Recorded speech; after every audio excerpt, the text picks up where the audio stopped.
As you might know, on July 8th, the national security law came into force in Ukraine. The law defines the principles and the framework of Ukraine's national security and defense policy, and it outlines the fundamental national interests of Ukraine, which are state sovereignty and territorial integrity, Ukraine's integration into the European political, economic and legal space, EU and NATO membership. As a matter of fact, the latter was already enshrined as a country's foreign policy objective through a bill adopted in June 2017. And in addition, it is also expected that the full implementation of the national security law will deepen Ukraine's Western integration, especially that over the past years there have been a significant transformation in public opinion regarding the Euro-Atlantic integration.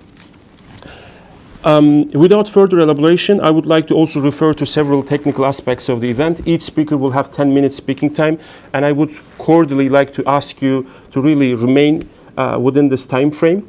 And following each panelist presentation, I will get a question from the audience. If not, I will exploit my position as a moderator and ask one question. And at the end, we will open the floor for Q&A session and for further remarks as well. So, Mr. Malosse, the floor is yours, please. Okay. So, hello everybody. First of all, I would like to share with you my experience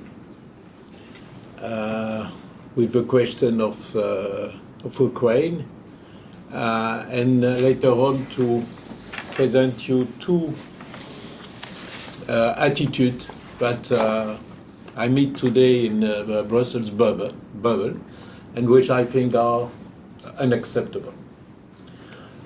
First, to share my experience with Ukraine. First of all, I would say that my vision of Europe is a vision of a great Europe, which consists of all the European continent, Russia included. This has always been my position, and I didn't change.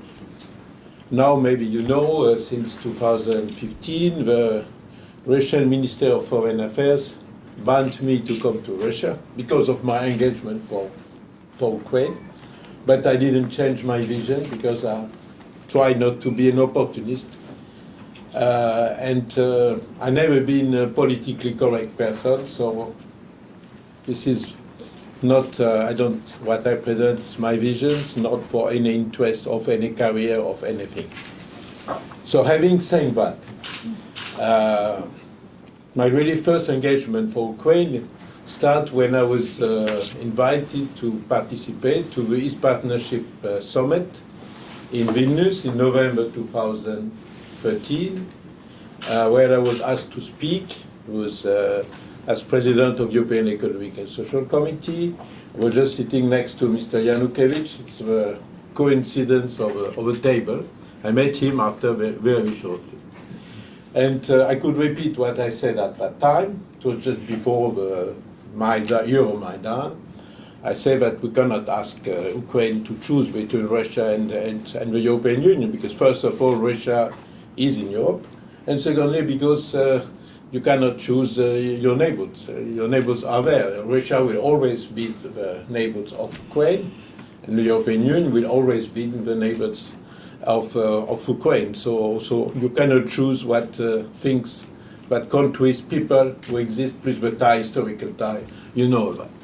Despite of that, when and after this speech, having a very difficult conversation with Mr. Yanukovych seems not to be very interesting in what the European civil society is acting. Was apparently much more interesting how much money he could get by signing the agreement.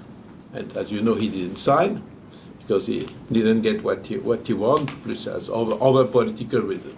After that, so I was proud to head a delegation of European Economic and Social Committee to go to Kiev to participate to Euromaidan. I was speaking, as you mentioned, I think as the first president of European institution, European body. I was speaking in Maidan. I was speaking twice.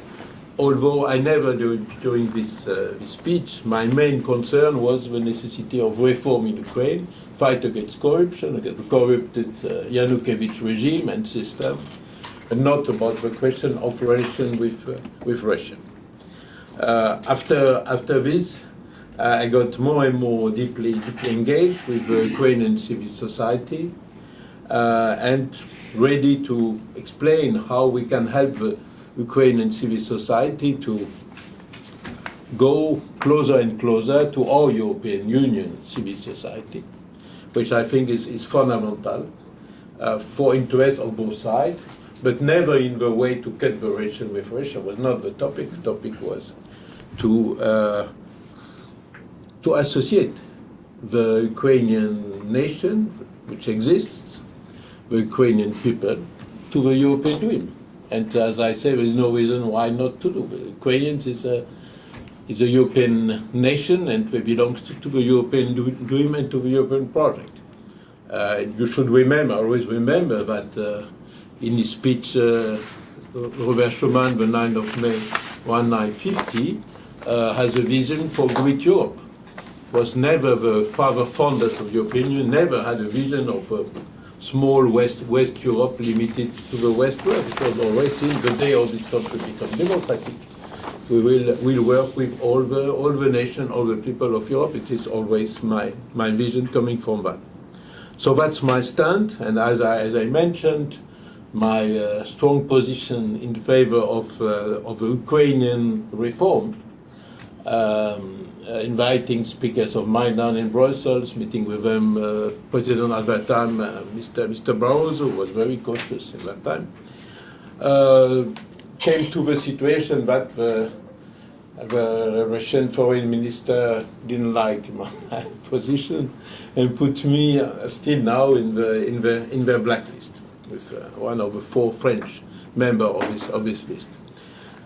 This having been said, and you changed my vision, and I would say that today I think there's 2 things which I consider that not acceptable in the talks or speech I hear in the Brussels bubble. First one is that the people who consider that we should continue business as usual. Crimea has been occupied, is still occupied. It's not business as usual. We should not consider that the thing is done and forget about that. No, because it's not acceptable. The way it had been done is not acceptable. And as you see the situation of the Tatar in Crimea, you can see the human rights questions, and it's still formally an Ukrainian region, despite the fact that they have this autonomy status. Other thing which is not acceptable, I was last June I was in Slaviansk, Kramatorsk, at the I would say in the Donetsk region of Ukraine, where still every day on every week incidents which with death penalties, bombing, close. I checked that yesterday. There have been also some very heavy fighting and incident like that. So it's not business as usual. We cannot consider that the situation is there forever. It's not acceptable. This situation in Crimea, situation in East Ukraine is not acceptable. So this is the first thing. I cannot accept.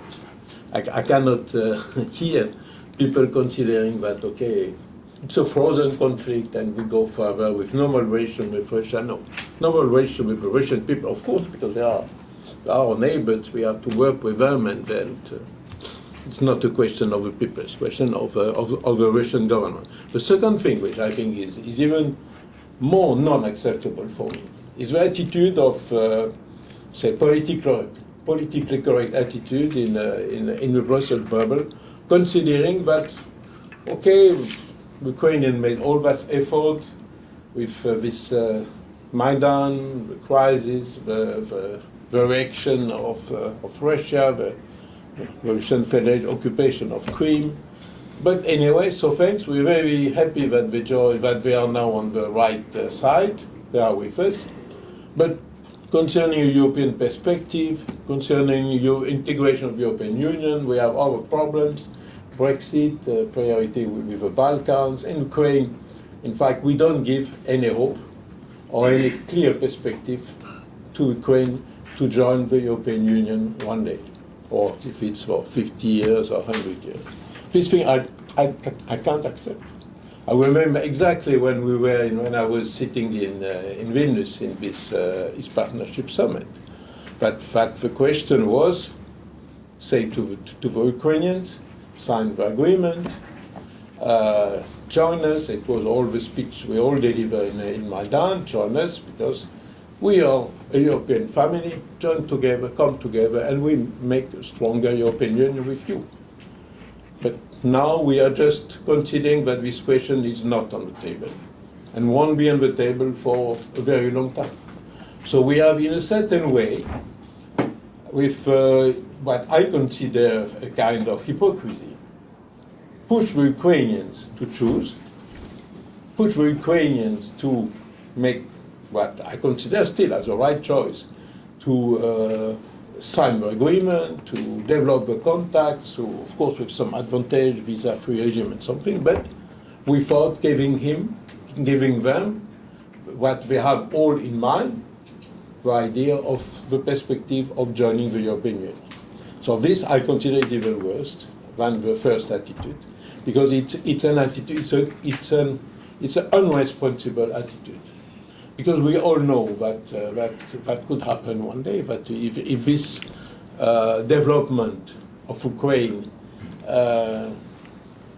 close to us doesn't give very soon, because the world is moving very soon. The European Union is moving very slow, and the world is moving very soon, very fast, and the European Union is moving very slow. This discrepancy between speed becomes really one of the huge problems. So if we don't come back to a European perspective, European vision for Ukraine, I'm afraid that we will face the same difficulties that we have. I remember in 2013 when I was meeting the government of Ukraine. So I think we should, from the European Union side, see clear sign about what we have in mind for a perspective of integration of Ukraine in the European project. Thank you very much. Thank you so much, Mr. MALOSSE. If you have any question for Mr. MALOSSE, please raise your hand and maybe share your affiliations. If not, I will use my position to ask a question. Does anyone have a question for Mr. MALOSSE?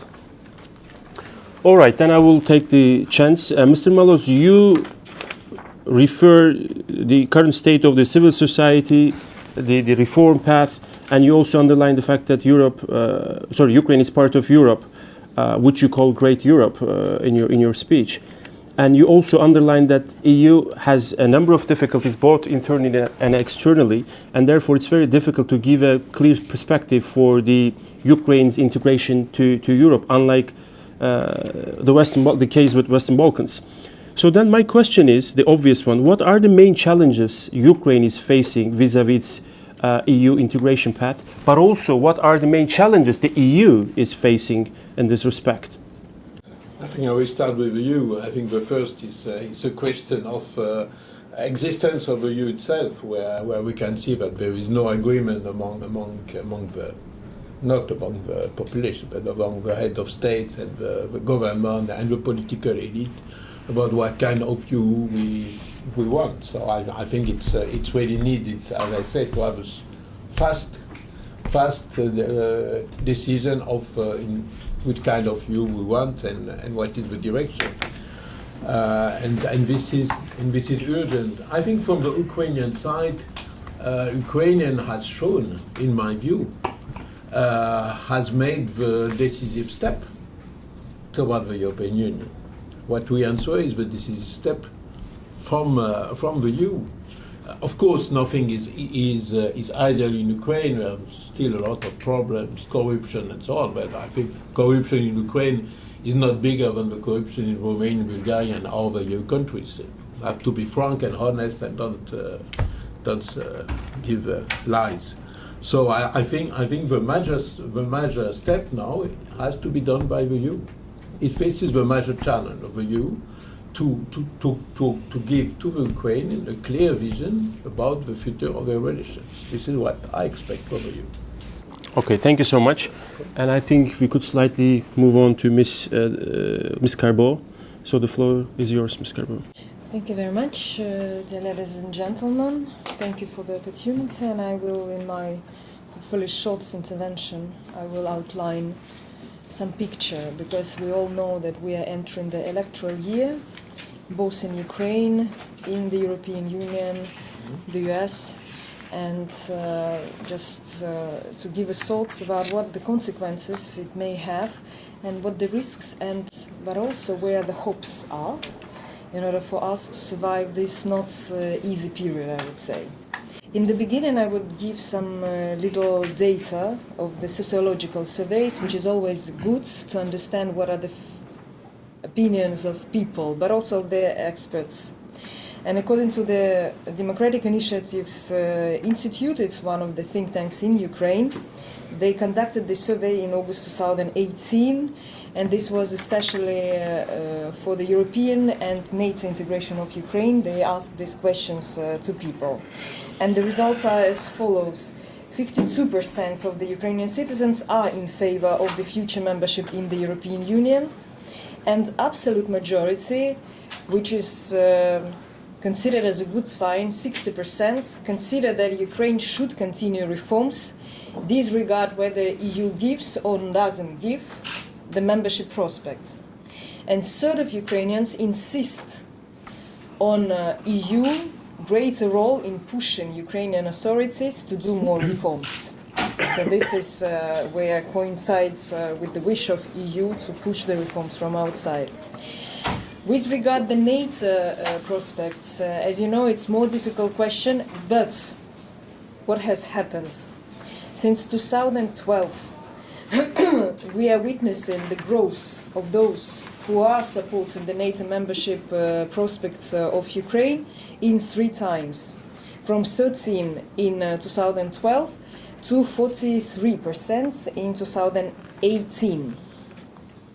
And interesting question they put, if the NATO referendum, so it means the referendum in Ukraine, whether or not Ukraine should become a member in the NATO, so the people said that those who answered this question, 63% of these citizens would take part, and 67% of them would say yes to the NATO membership.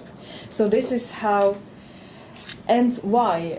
The people explain why they are in favor of the NATO membership. It's because of providing guarantee for Ukraine's security, which is no wonder because of the continuous aggression and war in the east of Ukraine.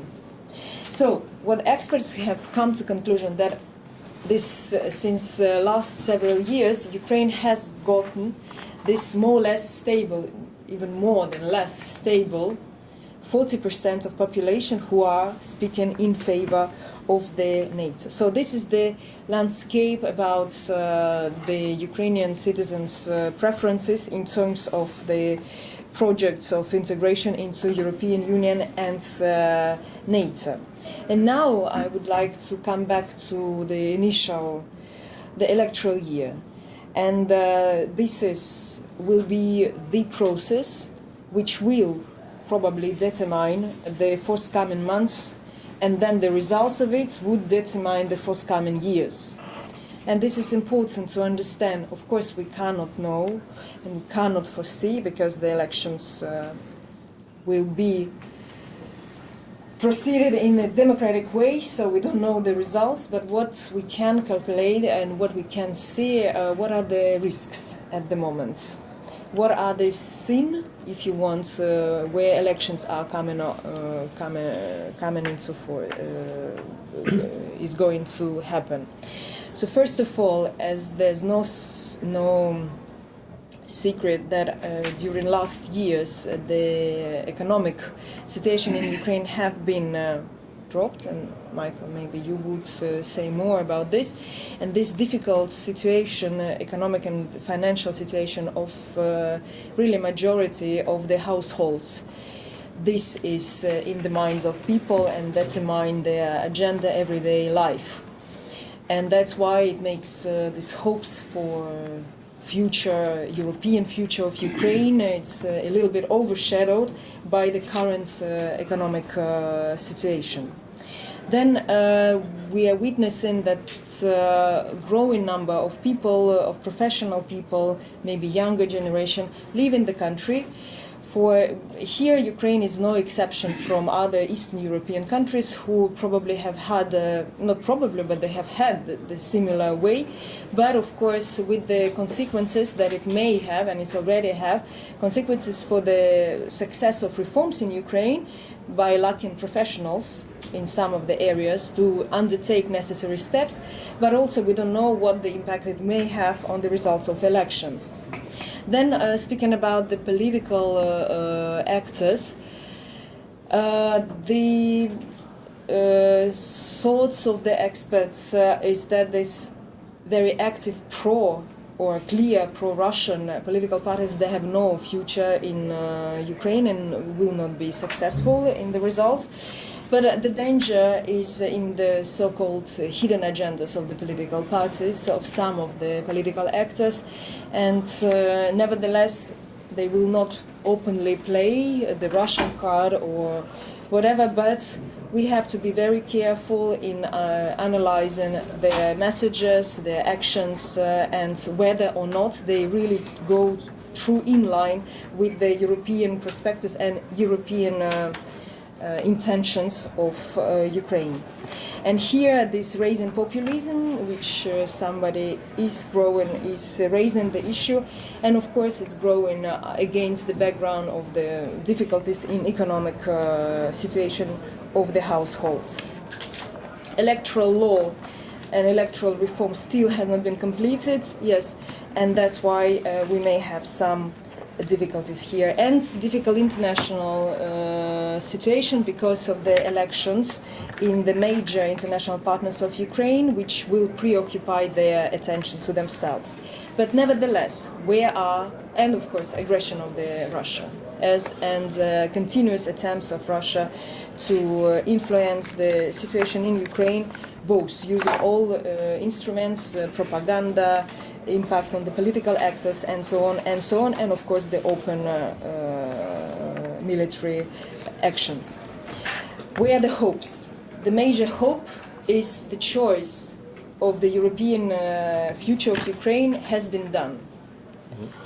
And no matter what difficult it is, so it will sustain. Most of the thoughts and most of the expertise is showing that it will sustain with this or other deviations or whatever can happen on the way, but it will sustain. Then consolidation of people against aggression, close cooperation, whatever the level of cooperation we have achieved with the European Union and its involvement into the process in Ukraine has never been so deep and so wide as ever before.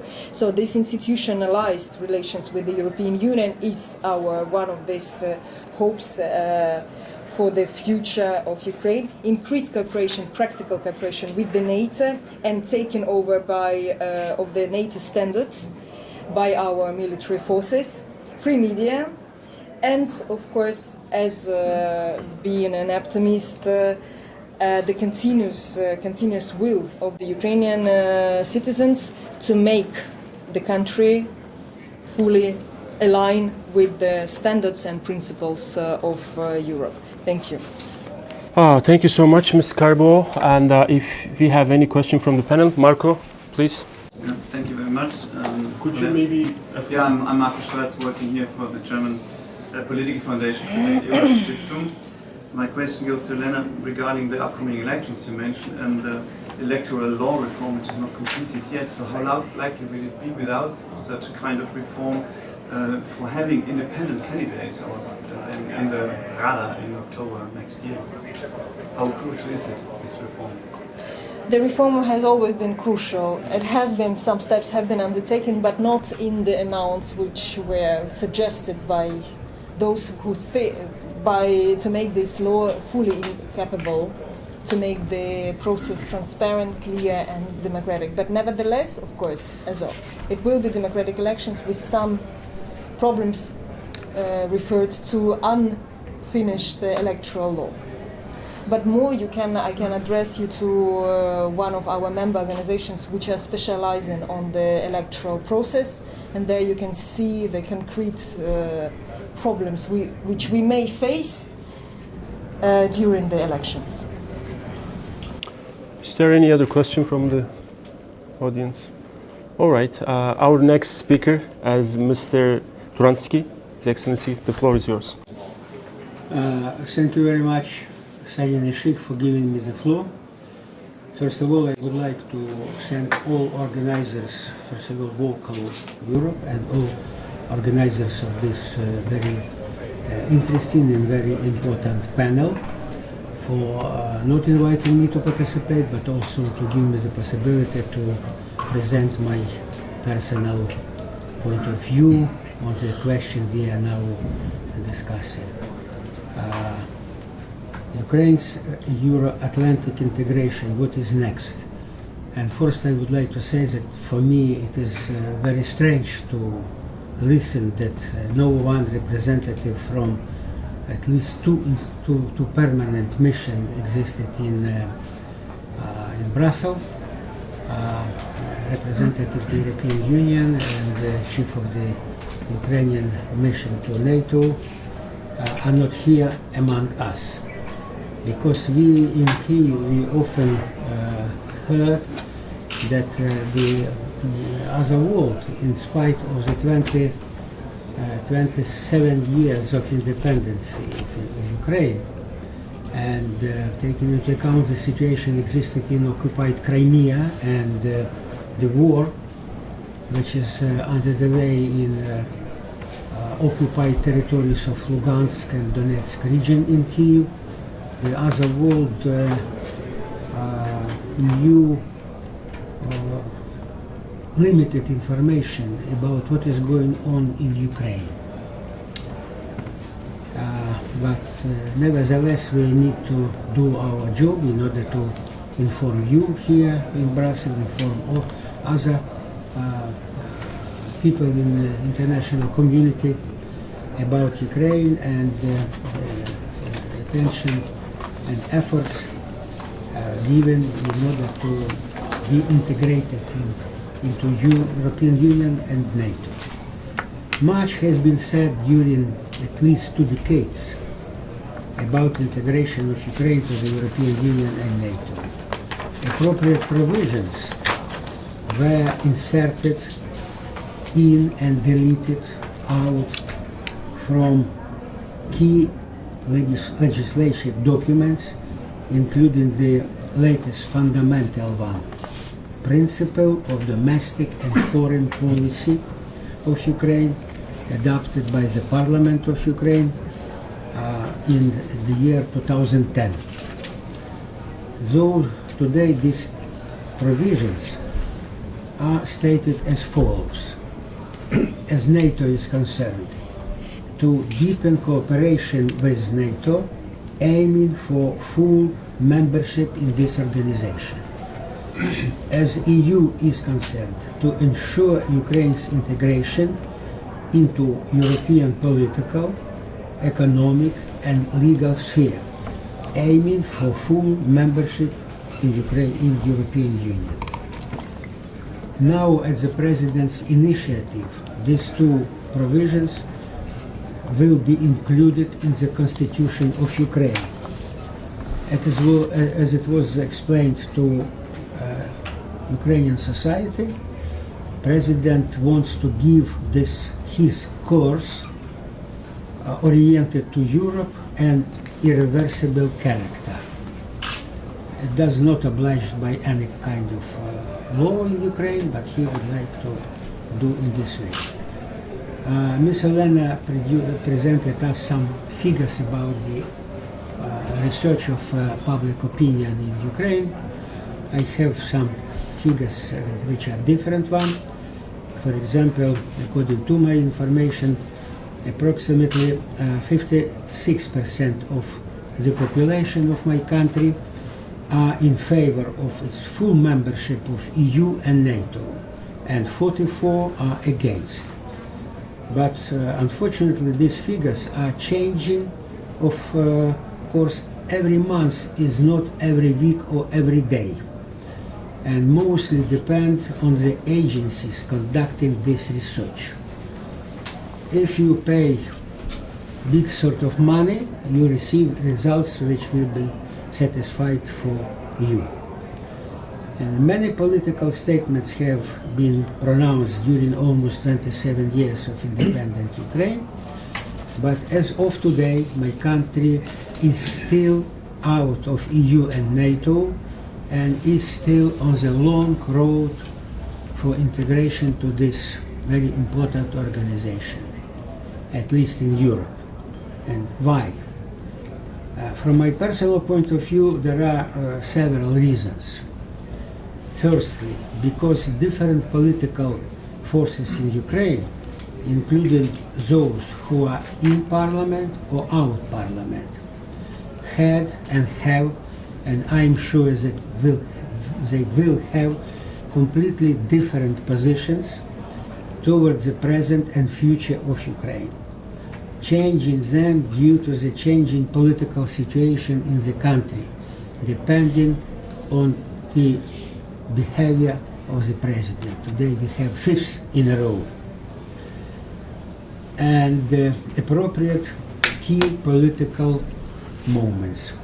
Some of them are oriented to the West, to European values, and the others to the East, to so-called common values, which mean you can read it like a Russian in this context.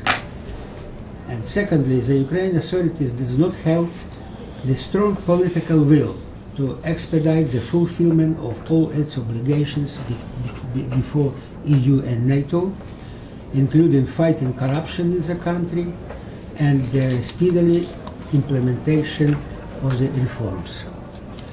Listen, for example, to the slogans which characterized the Ukrainian-NATO relationship over the years. 92-94, from cooperation to partnership. 94-97, from cooperation to particular partnership. 2005-2009, from particular partnership to membership. And now the last phrasing we have heard about the status of Ukraine on its long road to the full membership of NATO is the word aspirant.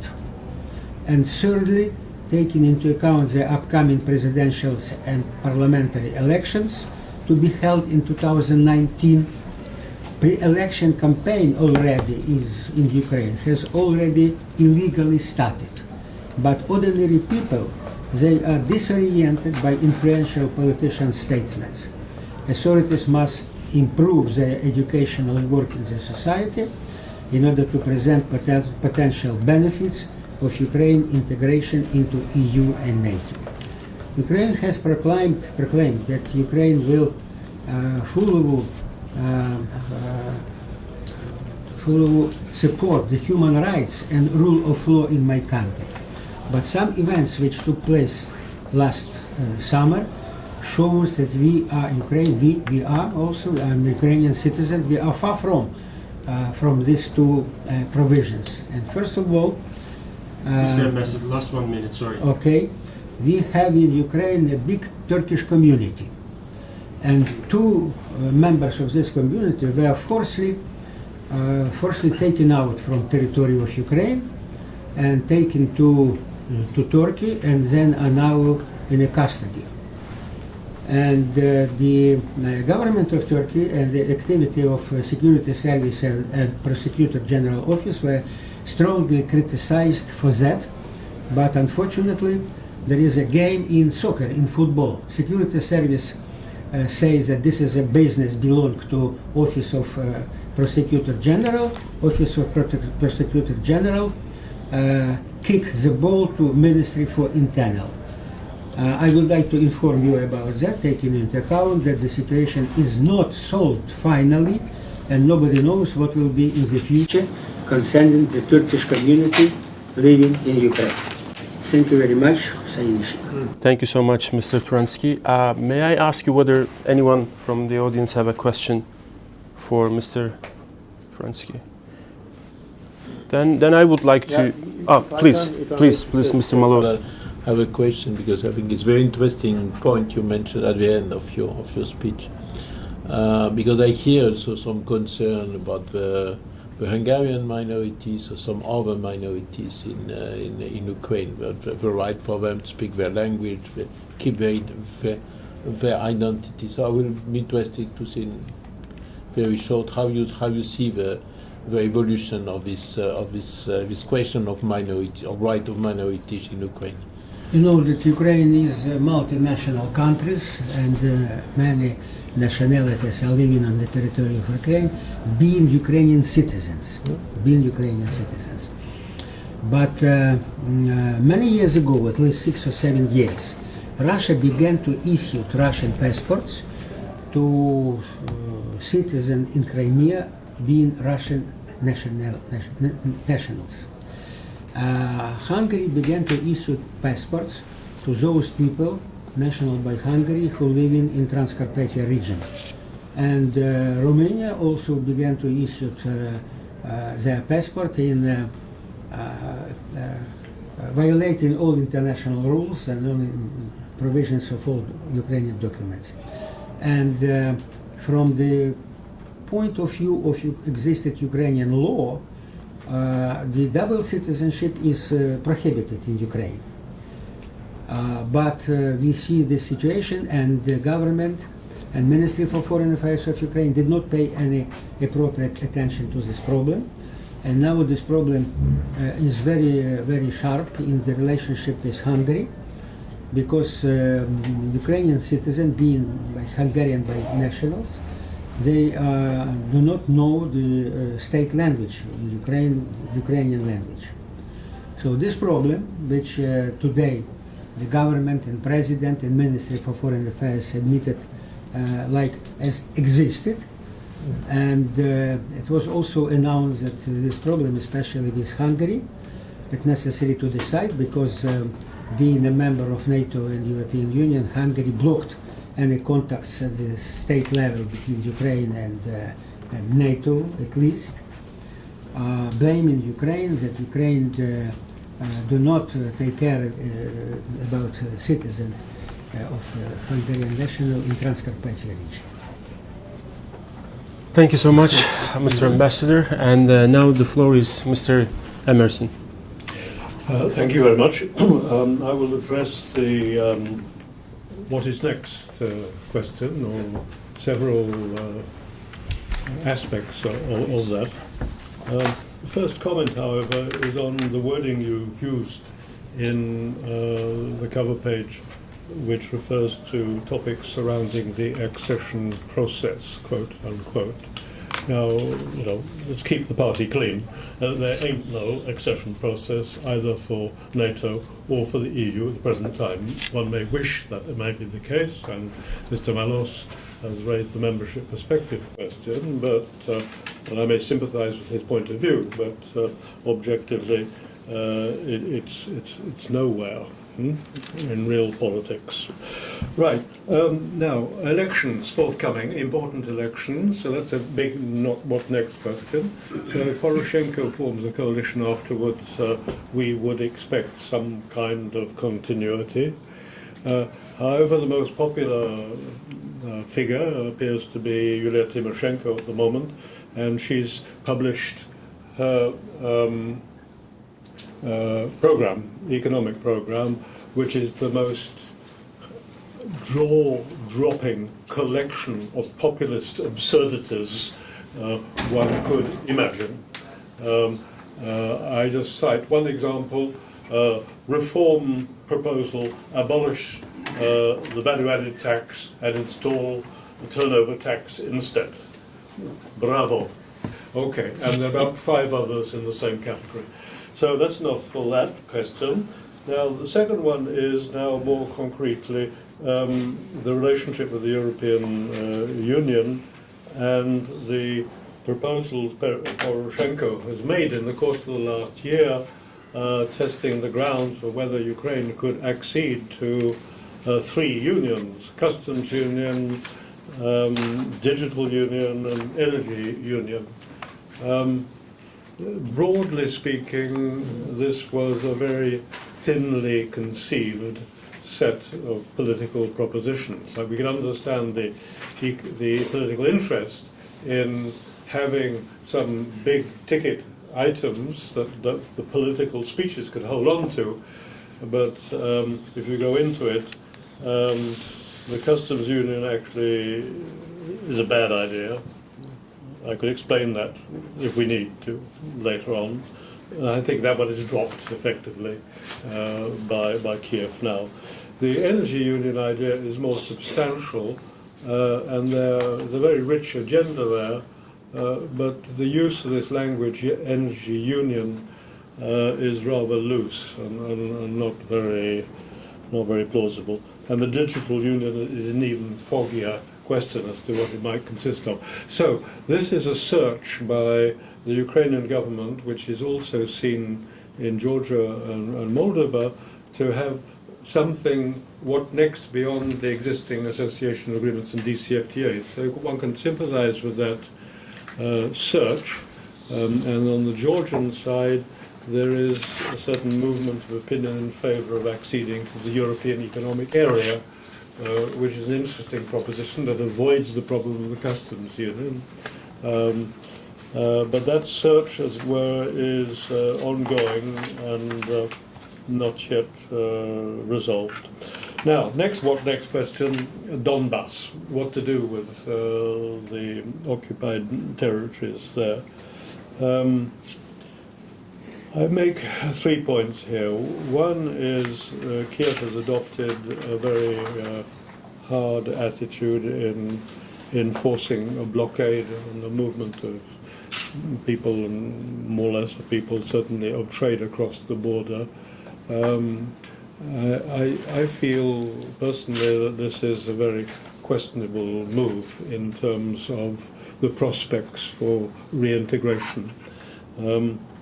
Okay, that's one point. The second point is, now there are proposals being knocked about as to what to do with the Donbass. The one coming out this week from an NGO in The Hague called U-Peace, Blue Helmets in the Donbass. And so there are ideas as to whether the use of a UN peacekeeping force could reopen the dormant Minsk process.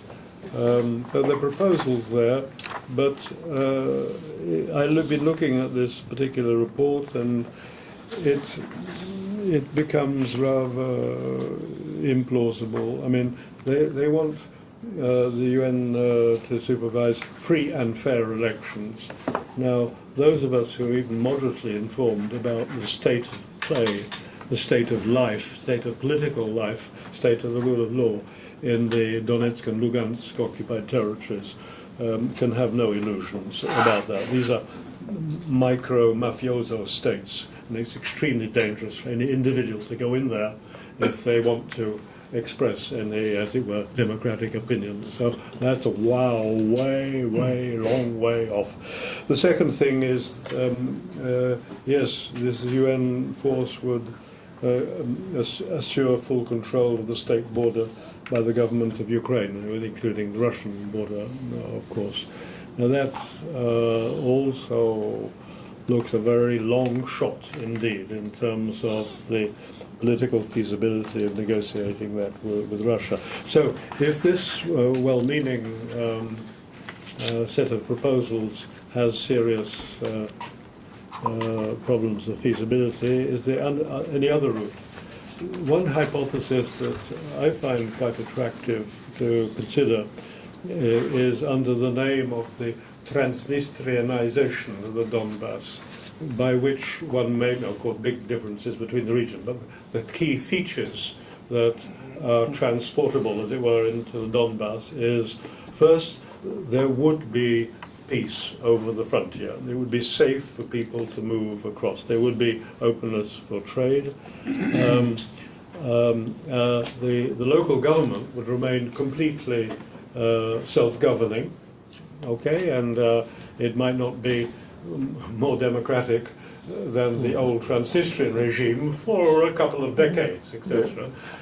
But still, what we observe in the Transnistrian case is that the reality of the peace and freedom of movement of trade is allowing a certain integration of the Transnistria, not only with the rest of Moldova, but also with the European Union with respect to the deep and free trade area. So I think that one is quite an interesting track to follow, which has some supporters, I know from my conversations in Kiev, notwithstanding the official position that we must blockade the Donbass because otherwise we are giving a political present to them.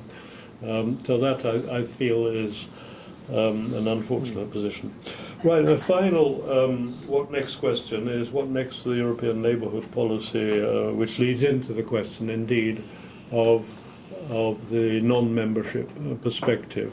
We recently, CEPS, published a detailed study comparing actually the content of the association agreements with the Ukraine and the other two with the Balkan accession processes, the stabilization and association agreements. Basically, the situation is now reached in which, leaving aside these questions of political slogans and discourse, basically it's the same game in both cases. The same instruments are being deployed in the two areas, and the actual quality of political and economic governance in the three DCFTA states and the Balkans are comparable. And in fact, the Georgian case is superior by objective measures to even Serbia and Montenegro, who are viewed as the front runners.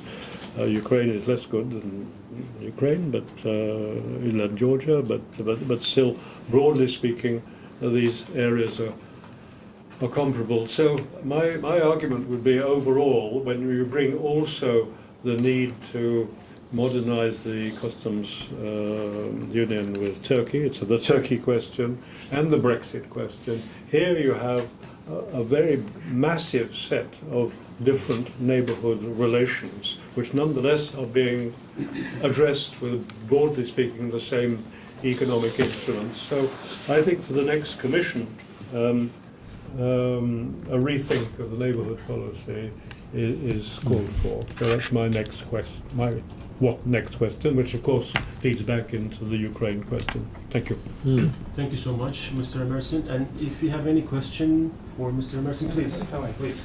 Wojciech Danecki. If you could please. Yeah, Wojciech Danecki, I'm the head of unit for foreign affairs in the Conservative group in the European Parliament. And as we have two questions and one short remark. We just returned 3 weeks ago from the east of Ukraine, from the line of contact. There was a European Parliament Security and Defense mission there. We went to Mariupol, Avdiivka, Kramatorsk, all those places. And the remark is that we've been on the line of contact on the border crossing point, and there's lots of people actually crossing to both sides. And not trade, but just normal people living there. They are allowed to move, especially that some of those living in Donetsk will, especially the smart ones, will go back to Ukraine to get the pensions from the Ukrainian government still, and some of them take from both sides.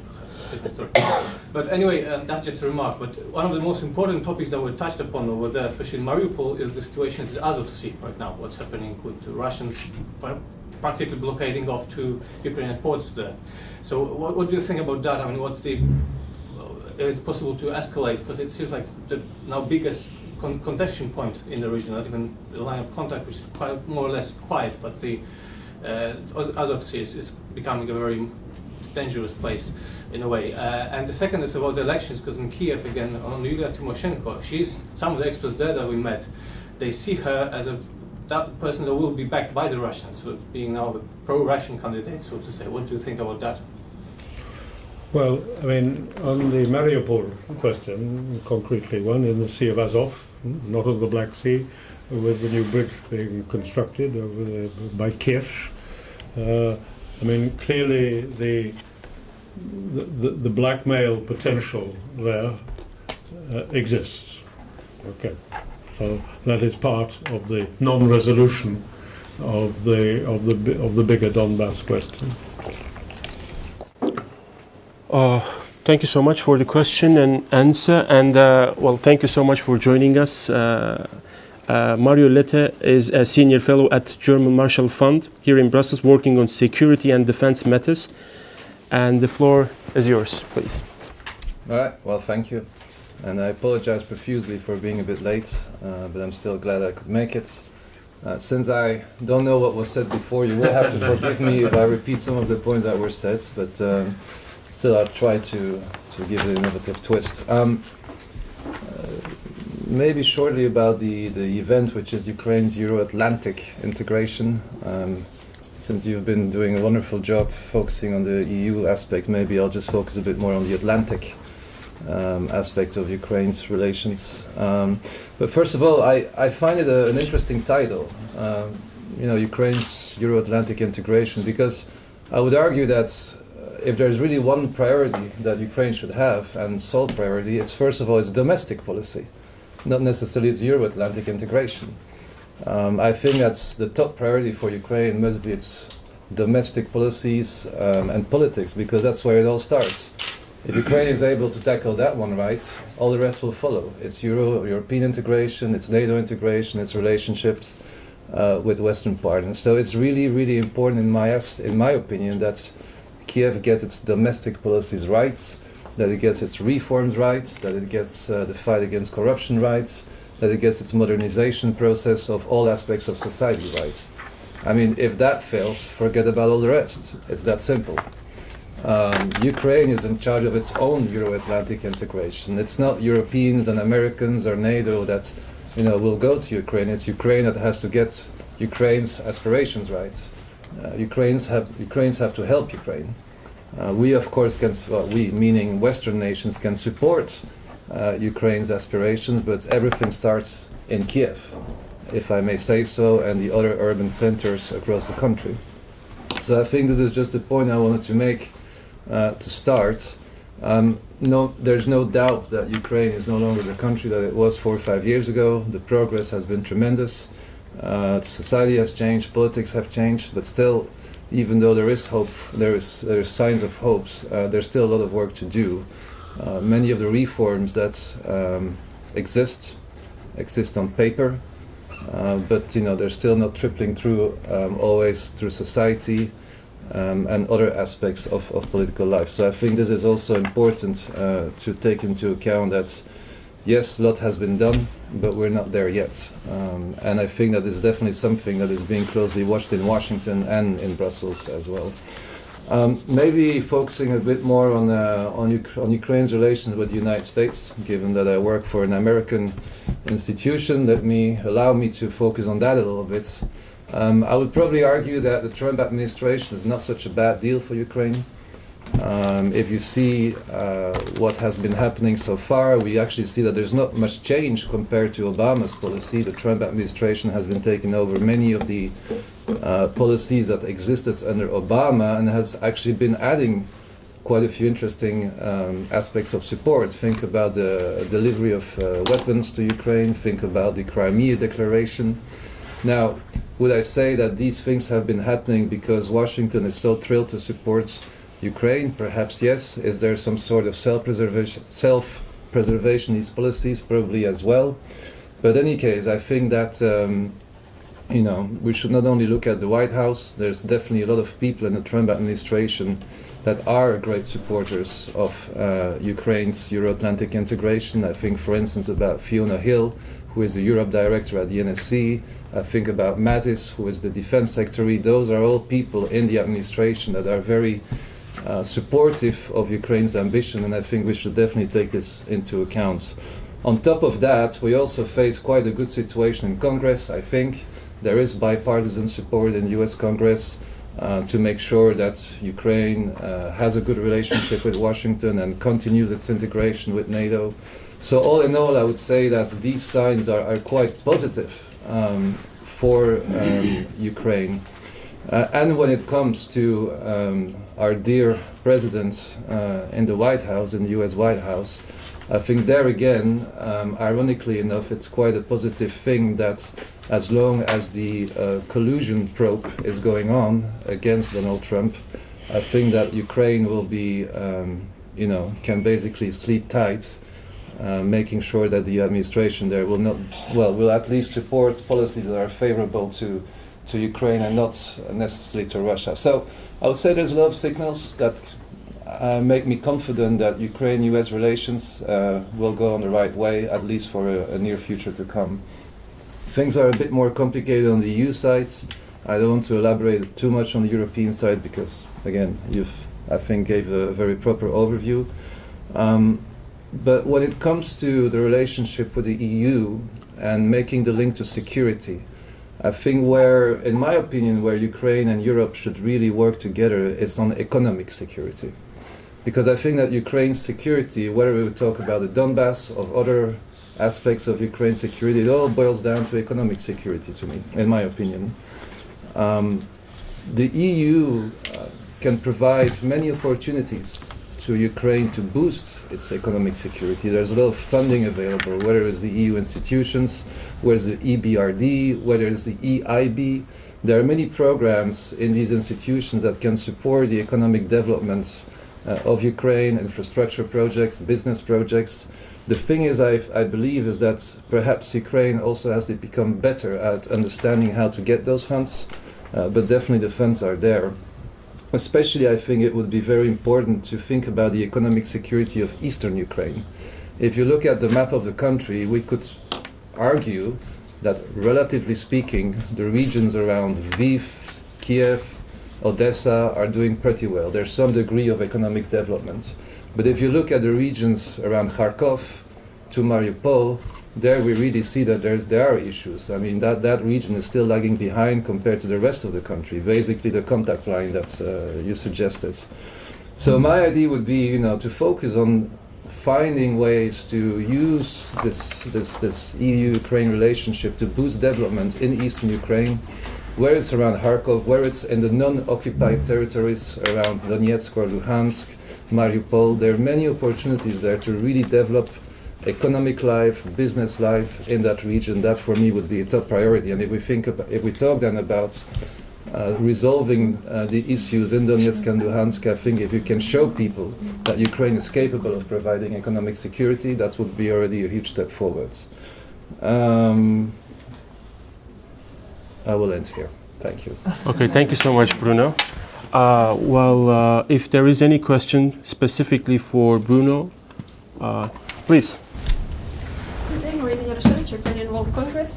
Thank you, Bruno, for this talk that you gave, and I have a follow-up question. I mean, you said, we know that now US and EU don't see eye to eye on many questions. Who in the EU? Who in the EU? No, I say who doesn't see eye to eye? EU and US in general. That there are many things that partners don't agree on, but in relation to Ukraine, we see that the US has stepped up its support since the bomb. It has stayed on course and even provided more with the new Trump administration. However, in the EU, when the sanctions are prolonged every half a year, we see that this might be the last time they are prolonged in their format, and then next time some shifts or some deterioration of sanctions might happen or might take place. So my question to you would be the following. Do you think that EU will follow suit, will actually pursue the same policies the US is doing? So is there a room or is there a hope that actually EU can put more, even more solidarity and unity around sanctions regime? Thank you. Thank you. That's a very interesting question. And let me perhaps start by saying, yes, there are some challenges in transatlantic relations today, but I still think there are many more things that are going well between Europe and the United States than that are going bad. So I'm an optimist in life, so let's focus on what's going well as well. Talking about sanctions, I think I agree with you that perhaps the United States there has more ambitions, or is a bit more ambitious than the European Union, but that also comes because of politics. When you look at the US sanctions, these are very solid, and I don't see them going away very soon. For instance, if you look at the sanctions linked to Crimea, the sanctions are directly linked, the US sanctions are directly linked to the territorial integrity of Ukraine and Crimea returning to Ukraine. So as long as this is not happening, the sanctions will stay in place. This is law nowadays. Also is that the American president cannot just abolish those sanctions. He actually needs congressional approval to do so.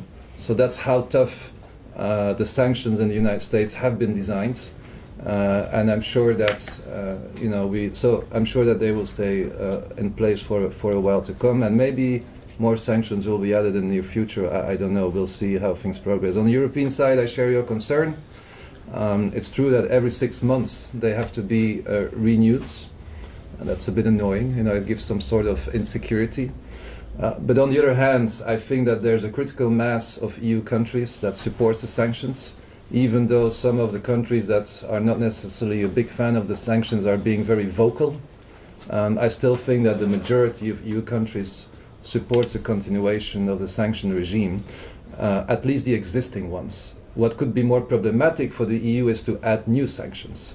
If we look, for instance, at the controversy around the Kerch Bridge, where some countries argue that there should be new EU sanctions, I think adding new EU sanctions could be a bit more difficult because you need the approval of all 28 members. And in the current political landscape of the European Union, that might be more problematic. But again, the existing ones, I'm not so concerned. I think that they will be renewed, but it's about adding new ones. There I wouldn't put my hand in the fire. Please, Mr. Emerson, if you want to. I'd like to invite you to follow up on this business of the solidity within the EU 28 and their sanctions.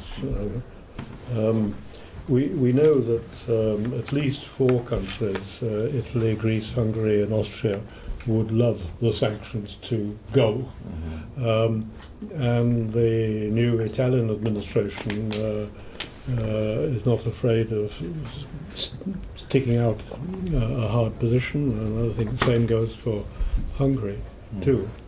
So I was a bit surprised by your comparative confidence about the solidity of the sanctions front. Now, you convert to critical mass. Well, that's okay. That's clear. But this thing requires unanimity. It only requires one member state to object to the rollover, and it collapses. Is that not? I mean, you may be closer to the diplomacy of this, in which case I'd be very interested to hear your analysis of it. But waiting for your reassuring words, I'm rather worried about this. No, well, I can maybe give you some reassurance. The reason why I'm not so worried is about the countries that you mentioned. They have other things to deal with at EU level, and if you think at the priorities that those countries have, if they need to get A, B, and C from the EU, will they really jeopardize objectives on one hand for cancelling sanctions on Ukraine on the other? I think when it comes to the wave and the importance of these issues, they're okay to support Ukraine sanctions in order to get what they want somewhere else. That's my analysis. Mr. Ambassador, if you want to react, please. Thank you very much. Our colleague Bruno mentioned about the Crimea Declaration. Sure. This declaration has been issued saying that the United States never recognized the occupation of Crimea. And we are so satisfied with this statement. I would like to remind those present that in 1940, when the Soviet Union occupied 3 fully independent states, Lithuania, Latvia and Estonia, the same kind of declaration has been issued by United States. And nevertheless, from 1940 until 1991, 3 embassies, occupied territories, existed in Washington. And they were recognized only by Western world.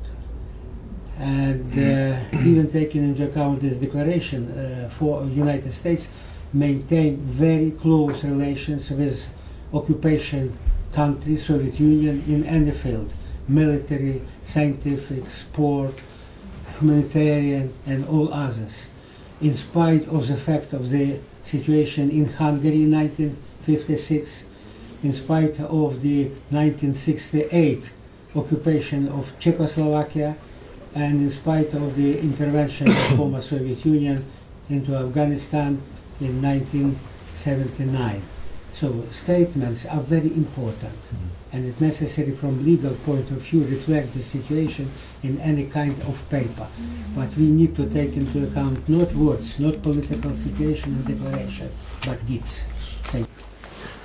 Well, thank you so much for all these insightful presentations and reactions. And I would like to, if you allow me, open the floor for questions, remarks, and answers. If you just share your name and surname and affiliation, that would be great. Please. Thank you. Marta Barandi, Promote Ukraine. I haven't heard anything about the informational security, especially in regard to freedom of speech. We know that Russia interferes with its with information in other states, in Europe, also in Ukraine. We have war, so Ukraine has sort of special need to control information that comes from Russia. And last week, 2 big channels were proposed to be closed because they execute propaganda. So they sort of tell people that, for instance, in Ukraine in 2014 there was coup d'etat and so on. So the legislator, the parliament, Ukrainian parliament, voted to transfer the case to the National Security and Defense Council to check those media channels and to close them, to take the license from them away. So your opinion on that, is that the risk that in Ukraine the freedom of speech might deteriorate, or this is the needed steps to be done to avoid the propaganda in Ukraine before the election? Who would like to take the question, if I may ask the panel? Please, Mr. Ambassador. Thank you. Taking into account that I am one and only representative from Ukraine capital of Kyiv. So Once ambassador, forever ambassador, as you previously said. I would like to say that the question about the information security today is very important. And we take into account the size of the territory of Russian Federation, military, economic, and information potential, and a lot of money which Russia contributed into the information activity, not only on the territory of Russia, of Ukraine, and in Europe, but also all over the world. And this question is very, very interesting and disturbs the information security of Ukraine. And I would like to say that all problems which Ukraine is facing today depend on the behavior of Ukraine. We are talking a lot, but we're doing nothing. Or we are doing a few practical works in order not only to impose sanctions or against Russian economy, but against Russian activity, military activity, but also in the information field. And this the new phenomena in the modern world, which we need to take into account in our relationship with this country, which violated all the international documents and all international rules. And I would like also to remind the words which were said in 1978 by the former senator of United States, Quayle, who became the vice president of the country.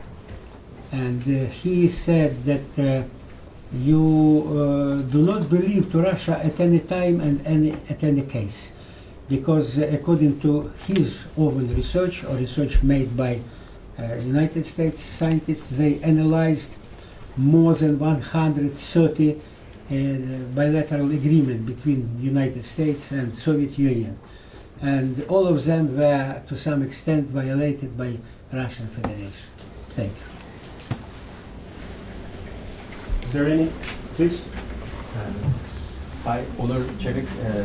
I'm a PhD researcher in Ghent University, also a contributor in Vocal Europe.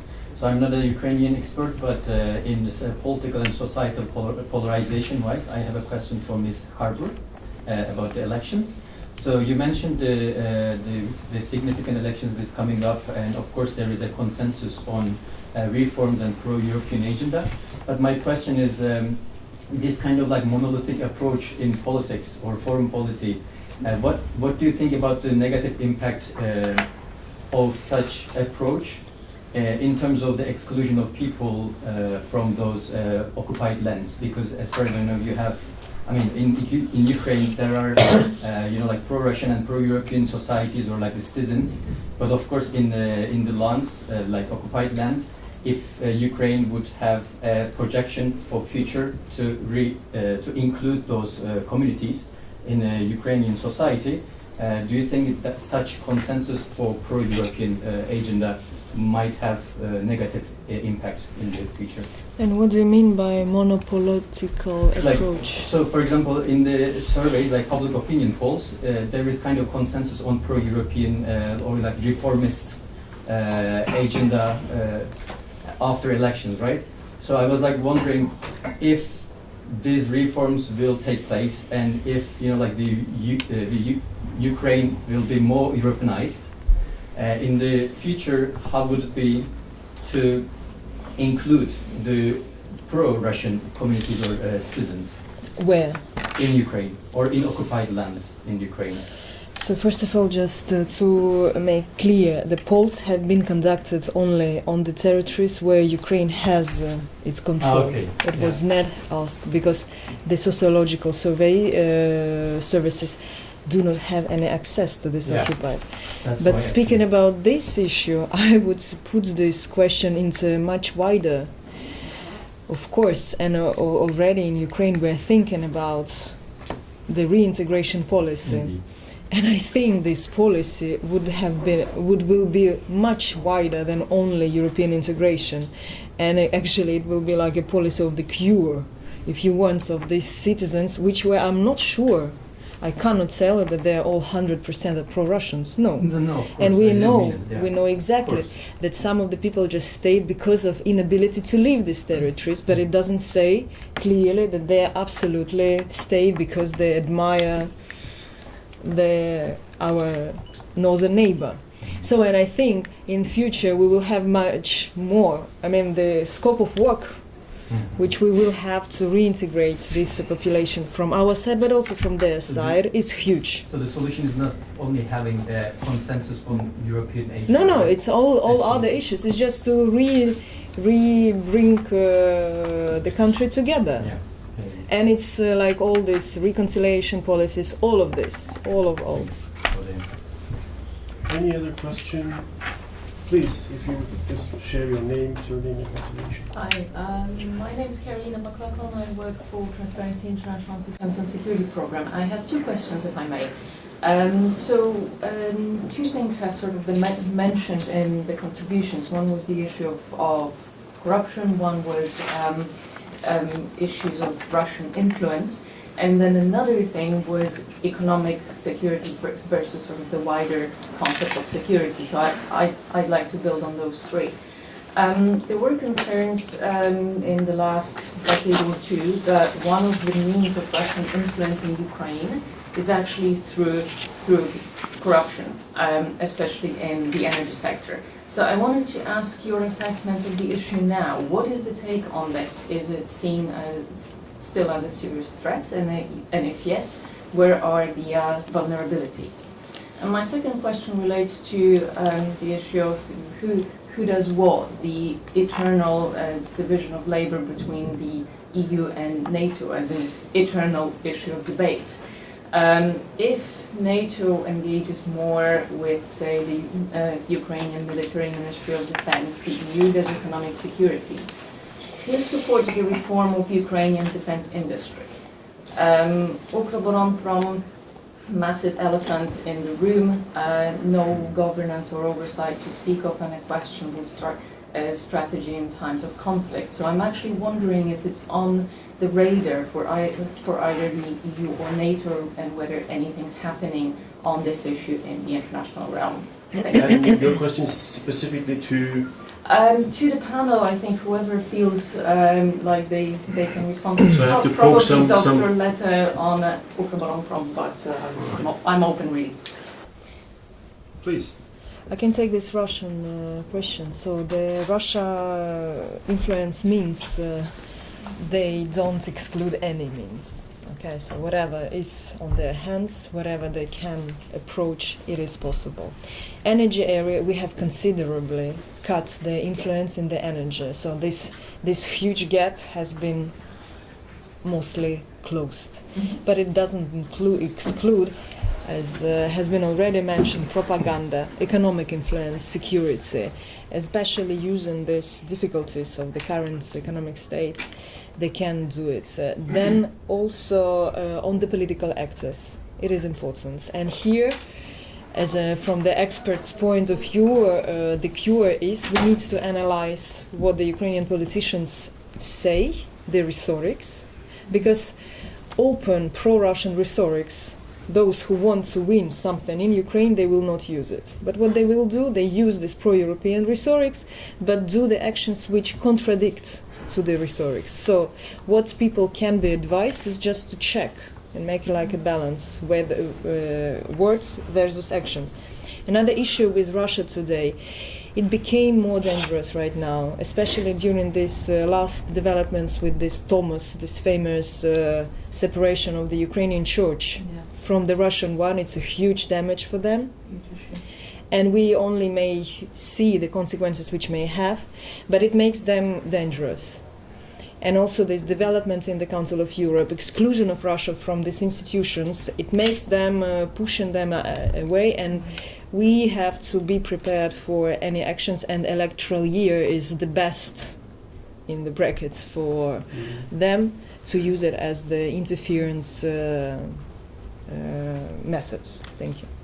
So the lady at the, is there anyone who would like to react to that question? Sorry, please, Bruno.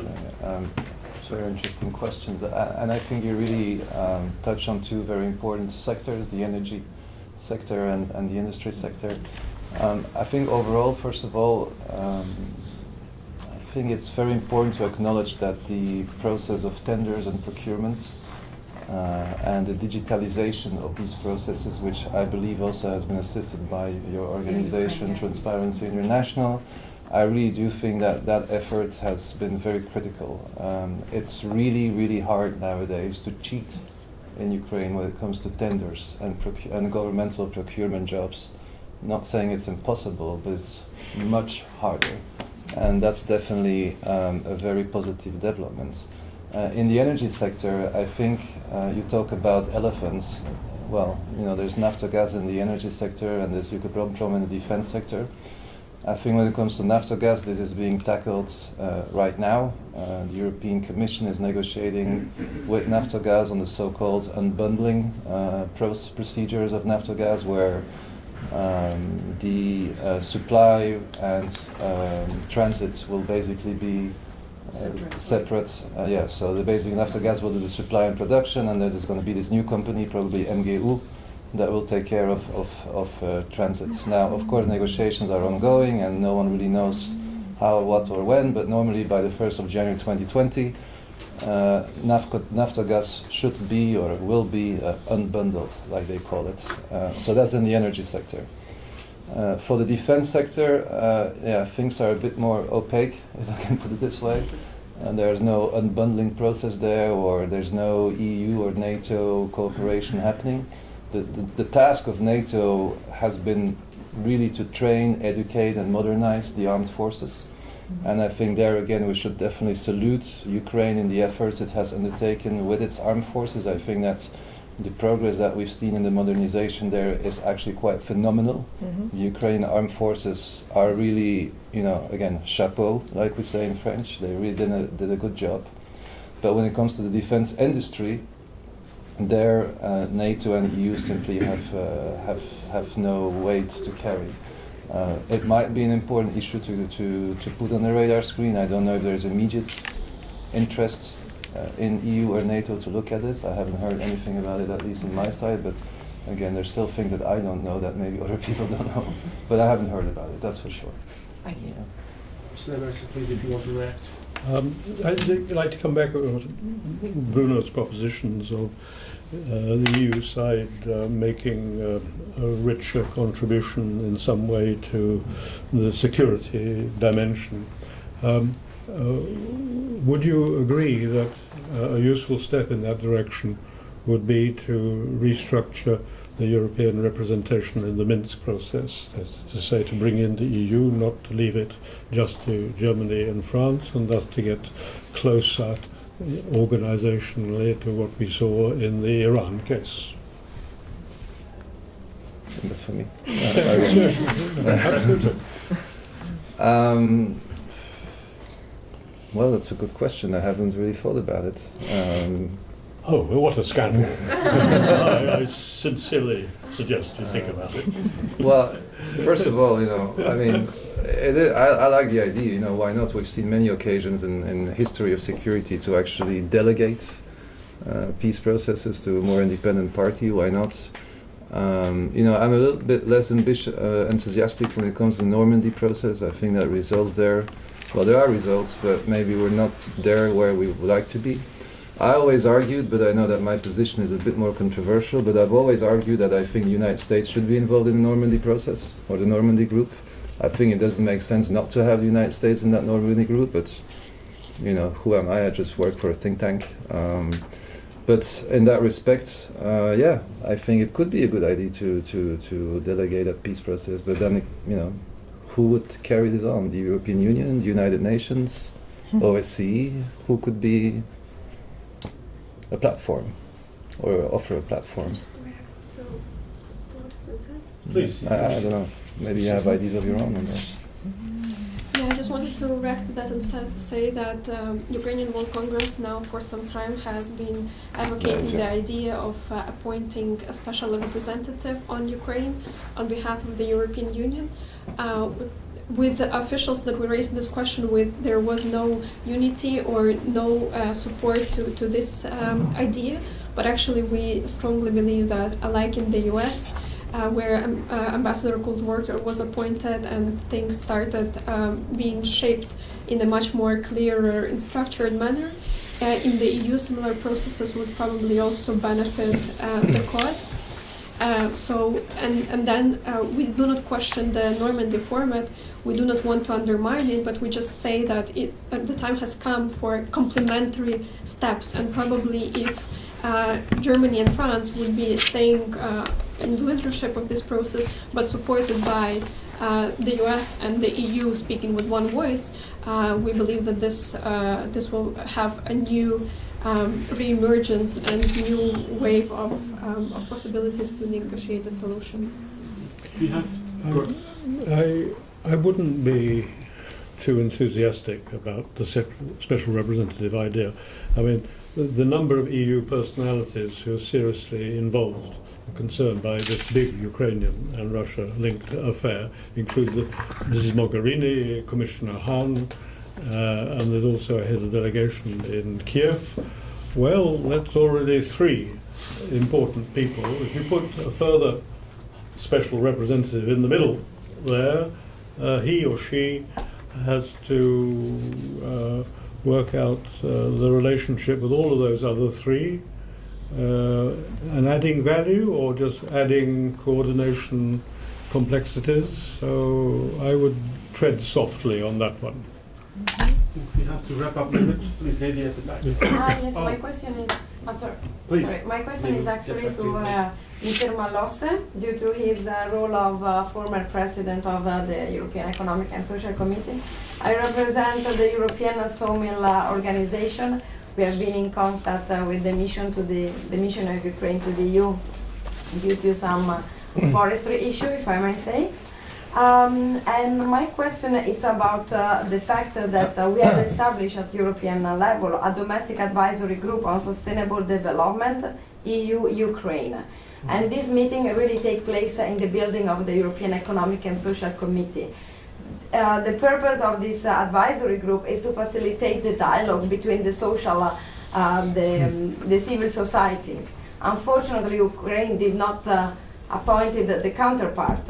So there is the European side, but there is not the Ukraine side. So I would like to know how can we facilitate the Ukraine government, or I don't know who, to appoint these people in order that at least the civil society can discuss together regarding topic as sustainable development, use of natural resources. Thank you. Thank you very much. So I just want to say that, in my experience, the involvement of all the stakeholders in a rapprochement process or integration process is, in my view, much more important than all the negotiation with diplomats, diplomats, politicians, administration. And the way, if you see the European Union today, 28 member states, you can see that where you have this political proximity from Germany, it's because this work has been done at the level of the citizens, where it has just been done at the level of administration, experts, consultants and others. You can see that there's still no common European feeling. So I think that this job has to be done with Ukraine. It's a kind of reconciliation process between people who are living with different propaganda, and so on. So it's very important to support all these activities. Unfortunately, in my view, the European Commission is not doing enough. Of course, they give subsidies. It's always easy way. When you don't know what to do, you give subsidies to some consultant who make nice studies, organize workshop, blah blah blah. But at the end, it won't work. The real, in my view, tool for making is to organize twinning between all these associations, twinning between cities, villages. How we have made the French-German reconciliation is by this way, not by diplomatic conference. And this thing should be done with the Ukraine. So I'm at your disposal for that. Thank you. Thank you for your good question. I think we should take from this side, please. Yes, my name is Anastasia Pravidna and I'm coming from NGO Promote Ukraine. Thank you very much for all your inputs. It's very valuable.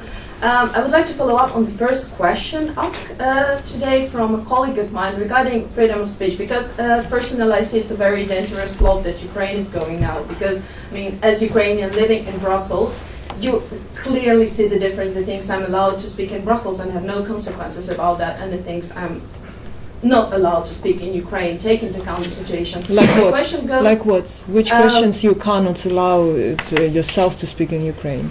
Questions like, for example, criticizing the government. I would not be able to do that because immediately I'm talking that, okay, you are a separatist. I had the situation, and this is one of the things that, well, I mean, I know what I'm talking, and we can, but my question would be to our European and transatlantic partners first coming, because I share Ms. Olete's point that, okay, you need to start with domestic problems first, and then, you know, ask for maybe help, whatever. But what do you think, to which extent it would be tolerated still, well, in Europe, maybe by transatlantic partners as well? Yeah, well, maybe freedom of speech infringements that are happening, or the slope that is going, huh? I mean, we're talking about the war, and it's clear to everyone that, okay, this is happening, and we need to do something. But, for example, in countering Russian propaganda, to which extent is Ukraine? Your precise question is? To which extent, for example, if we're taking the last week development of prohibiting the 2 channels in Ukraine, I mean, again, to which extent can we go with freedom of speech in Ukraine? Sure. How much will Would you like to take that? Yeah. I think it's always a struggle to define, you know, what is the fight against propaganda and or disinformation and freedom of speech. You know, that balance is very hard to establish. I'm sure that the European Union is very aware of what's happening in Ukraine. As a matter of fact, while you were asking your question, I was reading a tweet from Peter Wagner. He tweeted yesterday that the civic space in Ukraine is shrinking and is increasingly putting civil society under control. So, you know, there you go. You have your top EU official tweeting that civil society is putting under control in Ukraine. So I think that Brussels is closely monitoring some of the decisions and laws that are in the making in Ukraine, how much leverage we have. I think Brussels has a lot of leverage. Do they want to exercise leverage? I don't know. You should ask Mr. Wagner. At the same time, yes. At the same time, I was surprised to hear about this, that you cannot criticize the government, because every newspaper you open in Ukraine, the first sentence, yes, that's another failure of our government, president, Rada, whatever. So that's, I really would be careful about so much of negative assessments of the scope of freedom of speech. And I would refer rather to be like more analytical, go to the analysis, for example, freedom of house, nations in transit. And they for example, they monitor development of media and freedom just in Ukraine, or and compare to other countries. So it's just my, and here, yes, we need to see. But again, I will echo Bruno.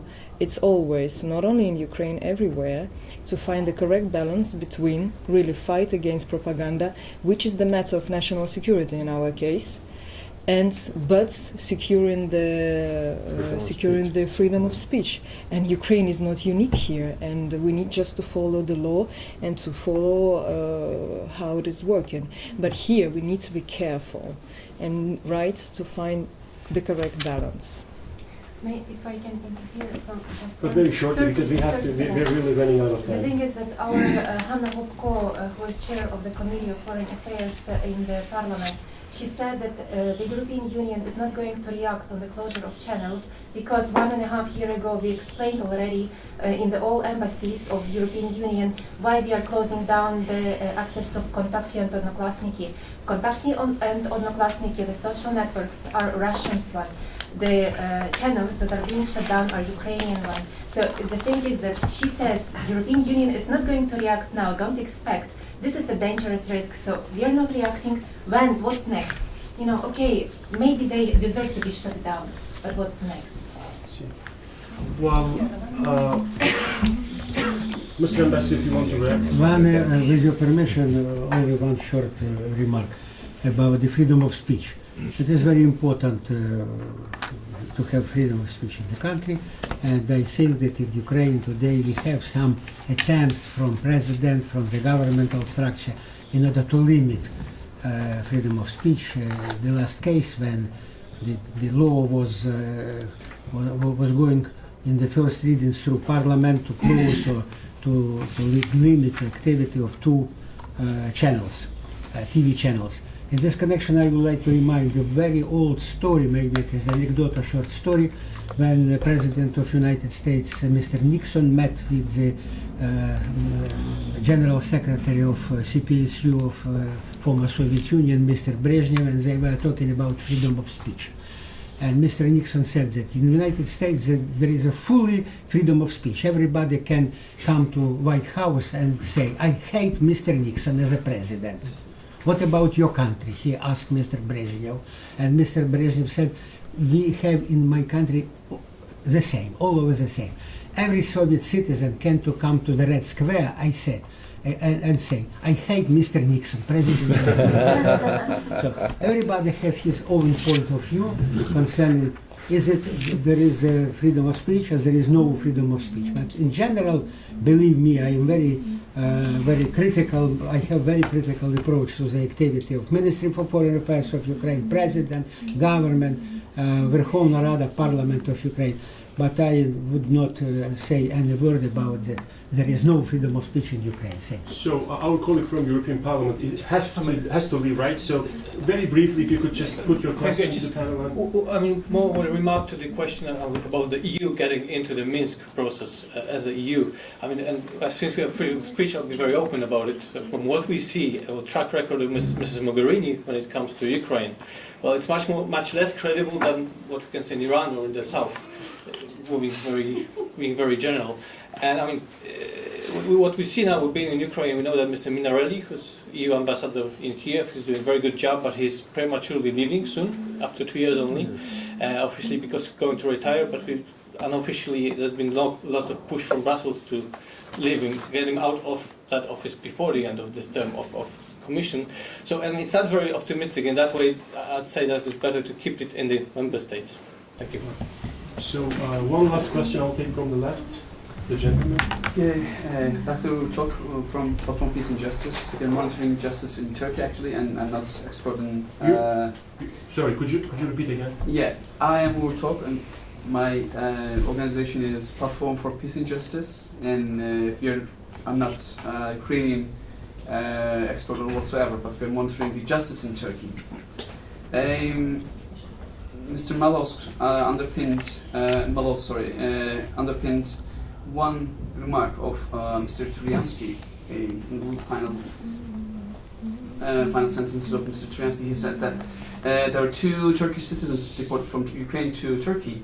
Very interestingly, from this side of story, from Turkey's side, we see, interestingly, in the past year, Mr. Poroshenko, president of the UK, visited at least 3 times to Turkey, and for simple openings of bridges, etc. And at least another 3-4 encounters outside Turkey. So it seems that there's a strong link between Turkish president and the Ukrainian president. Interestingly, these 2 people who deported from Ukraine to Turkey were German citizens as well. So they were deported out of Ukraine with the request of Turkish side, being state of enemy, and fair trial procedures were not followed in Ukraine. Could you put your question? Yeah, we know that there was a pressure from European side as well, but Ukraine preferred line of Turkey at the time. What do you think? Do you think judiciary in the Ukraine is impartial, or how much is the influence of the president over judiciary system in the country? And can we interpret Ukraine is facing neighboring countries rather than European norms? Responding to this question, I would like to mention that I mentioned this case about the forcibly abducted of 2 Turkish people from Ukrainian territory, forcibly and illegally, because Ukraine proclaimed that Ukraine will follow the freedom of speech, the human rights, the rule of law. After